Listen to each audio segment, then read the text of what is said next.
Hi friends, 2 days నుంచి వర్షం పడుతుంది. ఇక మధ్యాహ్నం చికెన్ తెచ్చుకొని దానితో పెప్పర్ చికెన్ ఫ్రై అండ్ బగారన్నం ప్రిపేర్ చేసుకున్నాం. ముందుగా బగారన్నం కోసం కొంచెం ఆయిల్ వేసుకొని బిర్యానీ ఆకు, చెక్క, మొగ్గ వేసుకొని ఆనియన్స్, పచ్చిమిర్చి, అల్లం వెల్లుల్లి పేస్ట్, కరివేపాకు, పుదీనా అన్నీ బాగా ఫ్రై చేసుకోవాలి. అలా 1 గ్లాస్ బియ్యంకి 1.5 గ్లాస్ వాటర్ పోసుకొని మూత పెట్టుకొని బాగా ఉడికిన తర్వాత ఫ్రైడ్ ఆనియన్ చేసుకుంటే బగారన్నం రెడీ. తర్వాత పెప్పర్ చికెన్ ఫ్రై కోసం ముందుగా బాండీలో ఆయిల్ వేసుకొని మ్యారినేటెడ్ చికెన్ వేసుకొని అవి వాటర్ పీల్ చేసుకొని 70% కుక్ అయిన తర్వాత దాంట్లో కరివేపాకు వేసుకొని ఫ్రై చేసుకొని పక్కన పెట్టుకోవాలి. సన్నగా తరిగిన ఆనియన్స్ వేసుకొని పచ్చిమిరపకాయలు, అల్లం వెల్లుల్లి పేస్ట్ వేసుకొని బాగా పచ్చివాసన పోయేలా ఫ్రై చేసుకోవాలి.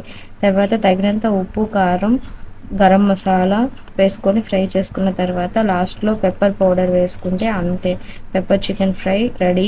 వేడి వేడిగా బగారన్నంతో పెప్పర్ చికెన్ ఫ్రై తింటే చాలా బాగుంటుంది. ఈ వర్షానికి గొంతులో కూడా చాలా బాగుంటుంది. వీడియో నచ్చితే లైక్ చేయండి, సబ్స్క్రైబ్ చేయండి. Bye friends.